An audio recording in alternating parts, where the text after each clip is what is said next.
আসসালামু আলাইকুম। আমরা এখন দাঁড়ায় আছি রংপুর বাস টার্মিনালের যে ফ্লাইওভারটা, এটা দেখতে পাচ্ছেন আপনারা, ওভারব্রিজ। তো ওভারব্রিজে লোকজন নাই বললেই চলে। আমরা যেটা এখানে দেখতে পাচ্ছি যে এদিকে এটা বেড়িবাঁধ না থাকার কারণে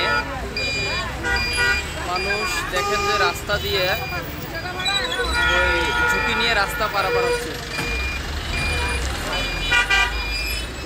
ওটা হচ্ছে কামারপাড়ার দিকে গেছে রোডটা, এটা হাইওয়ে রোড। সবসময় গাড়ি ঘোড়া চলাচল করতেছে, বড় বড় বাস আপনারা দেখতে পাচ্ছেন। প্রশাসনের দৃষ্টি আকর্ষণ করবো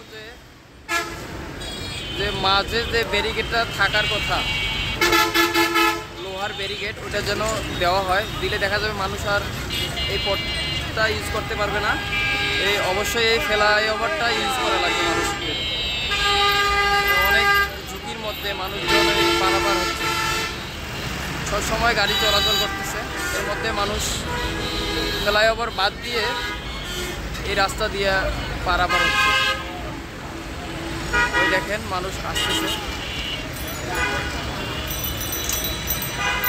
সবার দৃষ্টি আকর্ষণ করি যেন এটা একটা উদ্যোগ নেওয়া হয়।